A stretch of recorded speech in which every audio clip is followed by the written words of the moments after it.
I'm out. I think you should get out of here. You come into my kitchen, buddy, you gotta take the heat. That got everybody to sit up and pay attention. I love it. That's real disruption. This is all great. What's in it for me? The numbers are not making sense at all. If this is not someone to bet on, I don't know who is.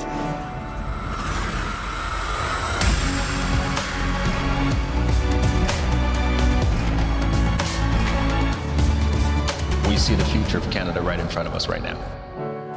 First of all, congratulations on the 20 years of CBC Dragon's Den. How do you feel right now? 20 years is a long time. It is a long time. It's mind-blowing. Yeah. It's been 11 years for me, yes. 20 years for the show. It just goes to show Canadians have lots of great ideas. Yeah. And they keep inventing, thank goodness. And we keep entertaining, but also helping Canadians find the courage to make their dreams a reality. And Manjit, let's go back a little bit from the beginning of your journey. You started your company at 19 years old with your brother. Yes. He had $10,000. I did. Start. Yes. Oh, you did. He's not a saver. Somebody sold a car to start a company? Yes, I did. Tell us about that. Car. Yeah, I was finished my first year of engineering, born and raised in Calgary, still live there. And we had an idea. My parents used to own liquor stores. And we had an idea for private label spirits. And that's where we started. Every business and every idea starts with one thing and then it slowly builds. Mm-hmm. And 26 years later, we're the 9th largest brewery in North America.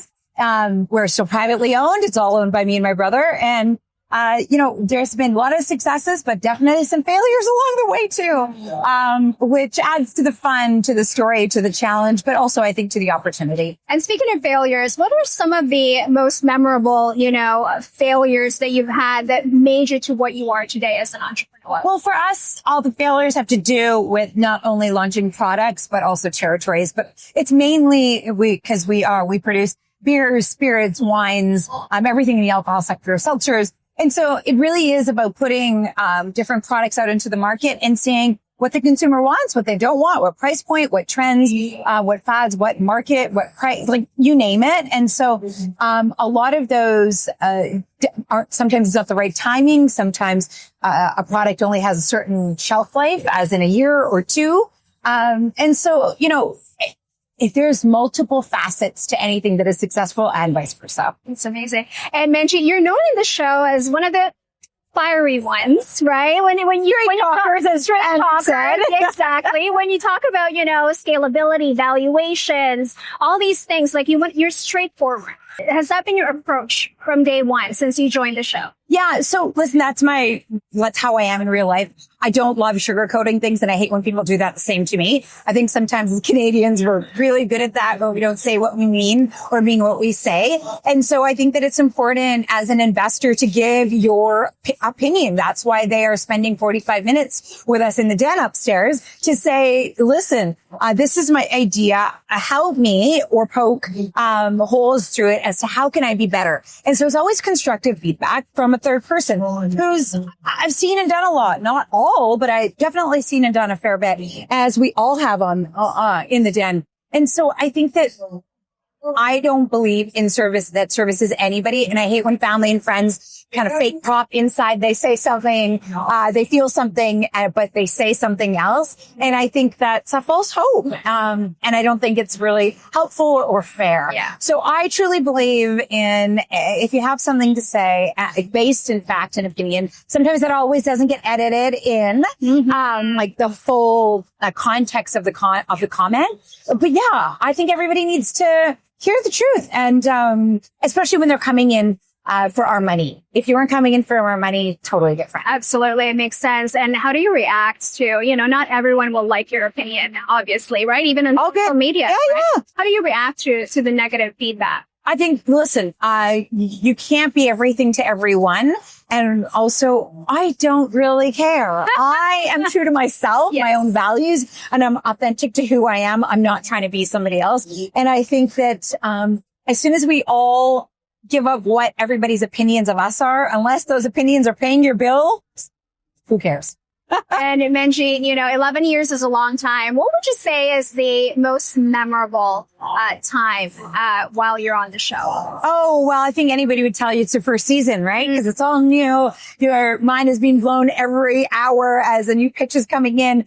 But the whole TV world with cameras and lights and producers. Like the whole thing is just a surreal moment, because I too watched the show for 9 seasons before, and I knew many of the dragons personally, before I was sitting in one of those chairs. So, absolutely for everybody. And for me, for sure, the first season, that you're on the show is mind blowing. And I also asked Wes earlier, about social impact. When you're funding something, where you're evaluating a business, what does social impact mean to you when you're evaluating a business? Well, when it's a social enterprise, I always look at the enterprise first and the social piece after, because without an enterprise, there is no business. You can't help someone if you yourself aren't making any money. And so it has to be a great business plan first before it actually can help anybody else, including, never mind, a philanthropic piece, but even your own employees, even your own community, like all of those things. It has to have a solid business first, and a profitable business. And so for me, that is always the first piece. And then, I think it's wonderful if people can help, where they're passionate about. Because, being a Canadian does mean that. It means that we're all from somewhere else. My parents are immigrants to this country. And I think that if we don't help each other out, this is not Canada then. So true. Lastly, what does legacy mean to you? Nothing. I am not one who believes in leaving a legacy. I am one who believes in living in the moment and doing good and doing, everything I can to help those around me today. When I'm gone, I'm gone. And so hopefully I've left something that people can be inspired by or helped out by. But I do not think about what will be left when I'm gone. So let's talk about that. 20 years later, what do you think? What do you want people saying about you? Oh, that lots of things, all the things. Yeah. That like we kind of started in that she was a straight talker, that she told the truth, that she wore her heart on her sleeve, good and bad. And so she helped some people along the way. She helped solve some problems. She had great fashion. Yes.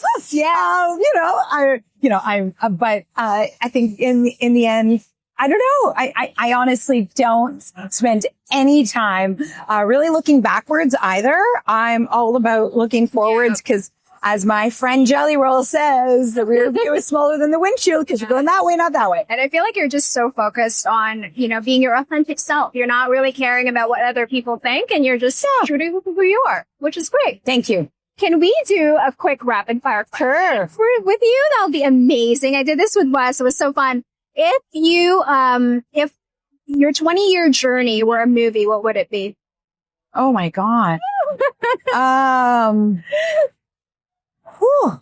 here I don't know. Okay, I don't know. What would it I be don't about? know. Would it be about business? Would it be about your? It would be about business, I think, because that's what most people know. Once my books come out, whenever they do, no time soon, then maybe it would be different. I don't know though. And which celebrity would play you if there was a movie about you? Oh my gosh. There's so many lovely celebrities. Yeah. Oh my goodness. Wes said someone young. So he wanted someone to play him who's young. So he picked Michael B. Jordan. Oh, well, of course he would. All the muscles and oh my,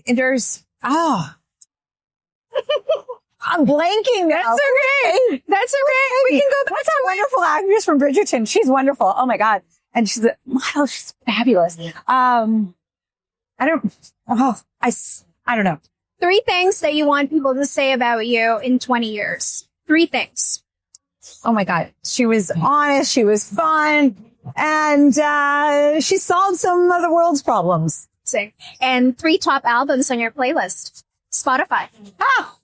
So I am not one that listens to music. Really? Or I listen, my kids hate this, or I listen to talk radio. Okay. So, you know what? I am not one that listens. So you don't have a playlist? I don't actually. Oh my God. My kids' playlists are on my phone and I have no idea. I feel like I found my twin because I don't have a playlist either. Oh, yeah, and my daughter's like, she's 20. And like, why do you have a playlist? I'm like, I don't know. I just listen to whatever. So yeah, I listen to talk radio or I listen to podcasts or I'm on the phone all the time in the car. Too busy. Okay. So, what is your biggest pet peeve? Oh, somebody who doesn't know math. Oh my God. As a business owner, you need to know a little bit of math, I guess, right? And unforgettable memory in the show, just your top one. Oh God. So many. That's like picking your favorite child. Like there's,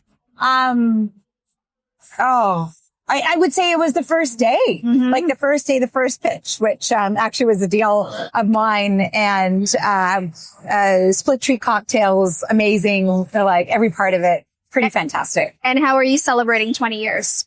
Oh, well, we're celebrating it as a team because it's a group effort to make a show. It is not just any one of us. And so we are celebrating it, not only starting today, but throughout the year in lots of different fun ways. But really, to take it in, I'm not very good at, I think any of us aren't. Entrepreneurs are good at sitting back and being like, oh my God, I did that. So we're all doing that together. Amazing. And your most annoying habit that people don't like about, that you do? Do you have an annoying habit? I'm sure I do. Ask my husband. He'll tell you lots, probably. Thank you so much for your time. It's been so fun. Thank you. Mr. Wes Hall. Yes, ma'am. Thank you for talking to us today. My pleasure. Congratulations on the 20 years of Dragon's Den. 20 years. I don't even look funny. You don't look, you don't look funny at all. 15.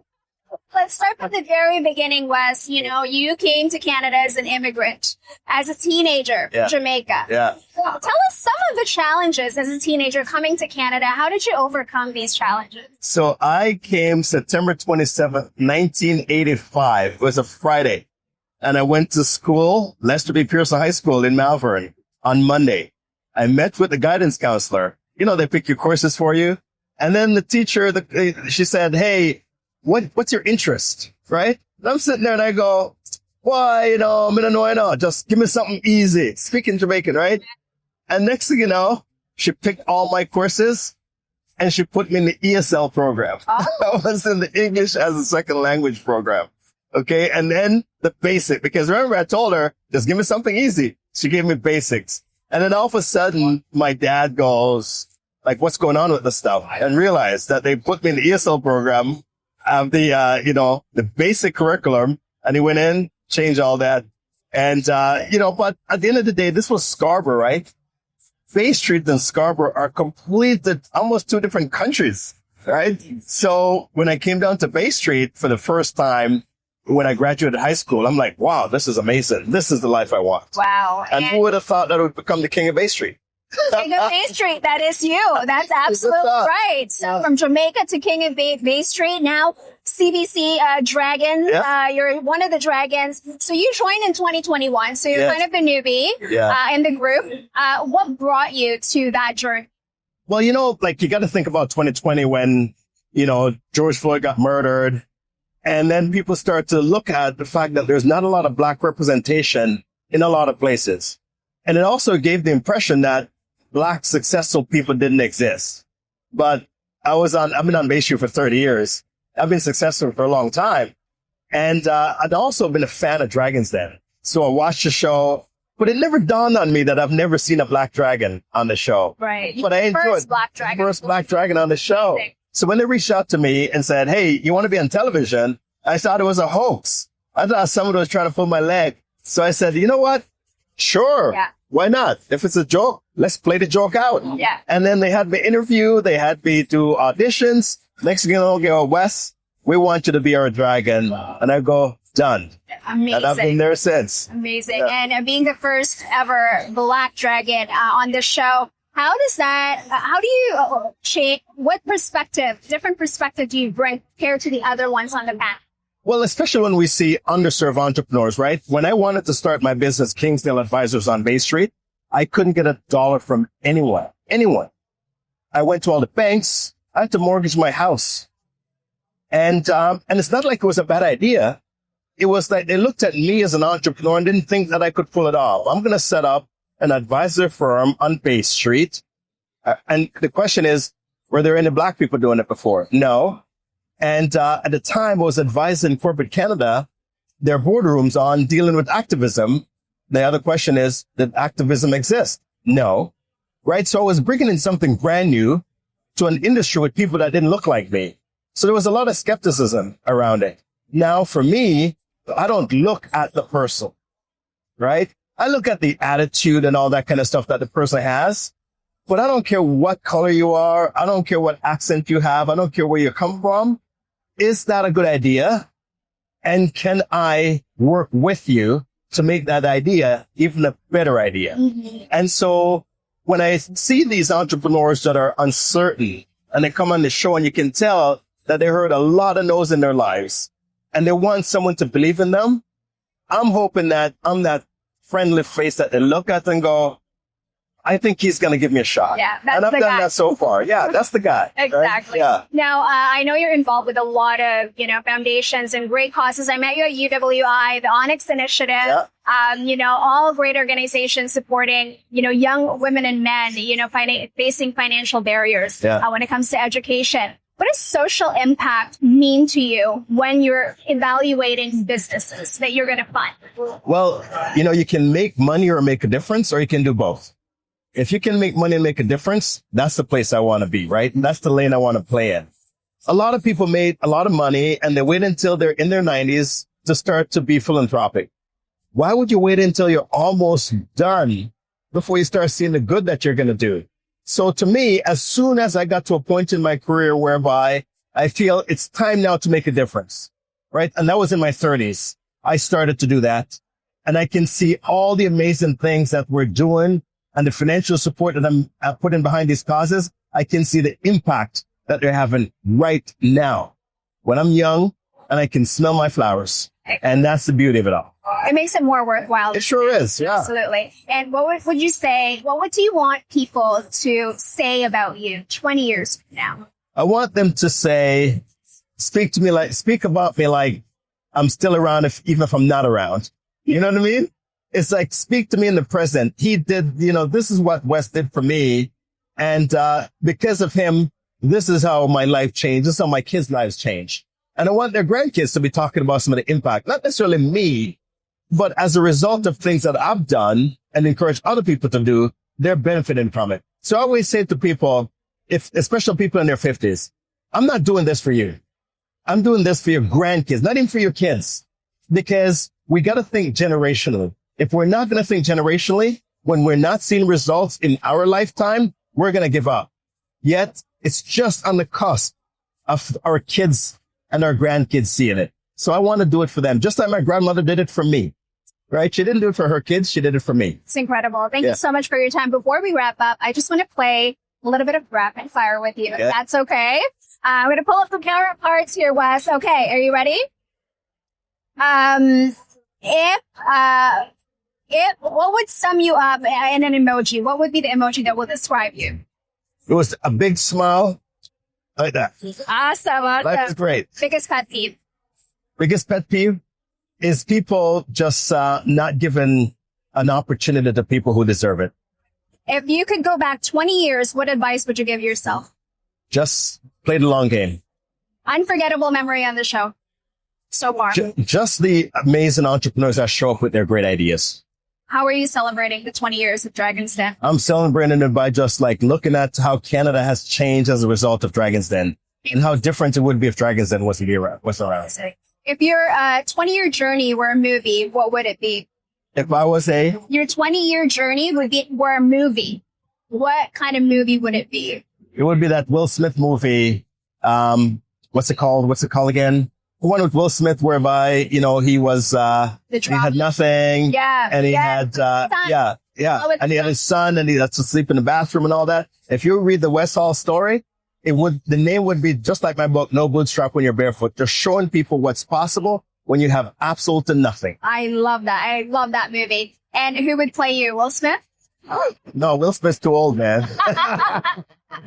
You gotta get a young whippersnapper, How about, I would say, who would pay me? Michael B. Jordan. Oh, I love that. Okay. That's going to get a body. It's got the looks. It's got everything. So you. It's got the same Wes Hall package. I love that. And 3 top albums on your playlist. Well, my 2 favorite artists, Kendrick Lamar and Drake. And there are a beef right now, which is breaking my heart, right? Because I go between the 2 of them and anything by those 2 guys, kill it. Love it. Thank you so much for your time. Congratulations. My pleasure. Congratulations on 20 years of CBC Dragon's Den. You started in season 10, correct? Yeah. What kind of brought you on to join the show? Well, Dragon's Den is a unique story for me because I actually started watching Dragon's Den in high school, was inspired to build an finally came full circle when I was invited to join the show as a dragon when I was 28 years old, and I've now been on for 10 seasons. I have dozens of Dragons Den companies I've invested in. I love everything about the show and everything about supporting founders. And you're actually the youngest dragon to join the show, correct? At 28. Yeah, So in all the countries. in all the countries. Yeah. That's so impressive. And actually, before 35, you've already founded 6 companies. Is that right? Yeah. So what was a turning point in your life that brought you to this path? Like, was there a turning point that made you like the entrepreneur you are today? No, I mean, it was years of getting punched in the face, failing, things not working, trying again. I mean, this is a very hard career. And if you're ready to tough it out, you can get some incredible outcomes at the end, but it's not easy. And you're known as the tech investor of the group. Is there a pressure for you when you're being pitched by a digital or e-commerce business? Is there a pressure for you? Oh, yeah, for sure. I mean, look, one of the things is we actually learn a lot from each other on this panel. I don't know as much about food and consumer businesses. I certainly don't know how to run 25 breweries. And so every time we actually learn a little bit from other panelists on the show. And so, when it's your turn to lead, it's your turn to lead. And your business is constantly always evolving as well. The way you built an e-commerce business 10 years ago with Facebook ads is very different than the way you need to build a business today on TikTok. So understanding all of those transitions, educating the other panelists, the audience, the founders, and getting to the end of the answer is really important. And speaking of leaning in, what makes you lean in when you're listening to a pitch? Oh, someone who's compelling. They know their numbers. It's an exciting product. It's an exciting market. That all makes it amazing. Okay. And your company, ClearCo, that you co-founded, it's revenue sharing based digital. Yeah. So what we do is if you're an e-commerce company and looking for capital to grow, we'll give you anywhere from $10,000 to a couple $1 million to grow your business without taking a piece of equity in your business. And it's far friendlier than most traditional debt structures. And you were also featured on Forbes Women on a Mission list. Yeah. It's pretty important. Millennials on a mission. Millennials on a mission list. What do you think your approach, how different it is to have this approach of the millennial entrepreneur in you compared to other generations, earlier generation? I think every generation has their moment to play. And I think there was lots of things in shaping our generation. We were the first generation that grew up. I didn't even have a cell phone until I was 22. Wow. And that shaped my ability to focus and learn and to build something better. And so every generation will share their unique gift. You were talking about failures earlier. What was your biggest no? And that you turned it into something amazing. Oh my God. Probably a lot. The whole thing. I mean, our ClearCo Series A investor said definitively no to us and then came back and led the round. There's so many examples of times that I've been said no to keep going, and then magic happens. And any tips for future entrepreneurs who are hoping to get on the show? What are some of the qualities that you're looking for right off the bat? A lot of resilience. Really practice and know your numbers. Come up with something entertaining and compelling because this is your shot to pitch Canada. And what's next for you? Is this a long term, with the I love Dragon's Den. I will continue to have this as a part of my life. I'm running my own family office and venture firm called Athena Ventures right now and finding all sorts of cool entrepreneurs to back and invest in. Well, you built such a great career. What does legacy mean to you?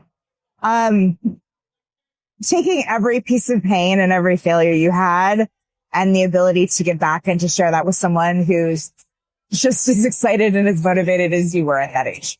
Thank you. Before we end, can we do quick rapid fire questions with you? Yes, yeah. All right, Michele, let's get going. So coffee or tea? Oh, tea always and just herbal tea. Just herbal tea. Yeah. And your go-to workout when you're feeling anxious or stressed? Oh, as heavy as I can lift with as deep bass music as can be. I love that. And first app you check in the morning?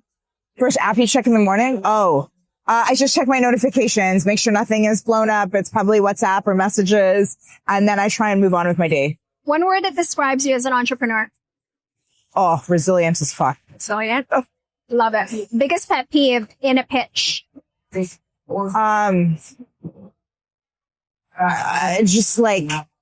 there's a very fine line between confidence and cockiness. And it's got to be this give and take where we want to work together versus you're the know-it-all. Love that. And the last show that you binge watched? Oh, I haven't been to a show in a while. It's hard to watch shows when you're building a business, Yeah. right? I binge watch Dragons and I actually do watch my own show. Okay. There was that show with the British people. What was it, The Gentleman or something? Yeah, I think that's what it is. Gentleman. That was a good binge watch. You're telling me you haven't watched White Lotus? Oh, I did watch White Lotus. As soon as my daughter was born and I was breastfeeding in the middle of the night, I did watch White Lotus and I almost like felt bad. I was like, this is such adult content and I'm doing such a wonderful, wholesome thing. I was like, these people are being really mean to each other. I was like, maybe this is going into self-conscious, but extremely entertaining. Okay. And was that season 3? Season 3. Okay. It's pretty intense. It's pretty intense. And if you weren't an entrepreneur, what would you be doing? I'd be a journalist. I think that getting to the bottom of a story and the real story is some of the most important work that we can do. I think we're told a version of events that isn't always reality, and people that ask questions and try and get to the bottom of things is one of the most important things we can do. And so I think I'd have fun. I think I'd be really good at it. I love it. Best advice you've ever received? Never be comfortable. As soon as you're comfortable, you stop growing. I mean, it doesn't feel nice to be uncomfortable, but it's actually pushing you out of that comfort zone that allows you to get things done. You travel a lot. Fave city to work from. Okay, I honestly, maybe cliche, I love working from New York City and I love working from San Francisco. The energy in those cities to get things done is like nothing other. You could be introduced to a billionaire in each of those cities and someone will meet you for coffee in 3 hours from now because everyone is working. Everyone wants to meet great people. Yeah. There is an energy alive. That's amazing. And a book that every entrepreneur should read. Influence by Robert Cialdini, my absolute favorite. It's the basics of what it takes, the psychology of persuasion. And you go back, read the book every couple of years. Never Split the Difference is another really good book. But there's a lot of very good business books. Those are 2 really great ones. And lastly, what is the emoji you would use to describe you? Oh. Thumbs up, smile. Dancing. That's a hard one, isn't it? I think, okay, I'll do 2. I'll do the heart one, which I really love because I do really try and give as much as I receive or give more than I receive.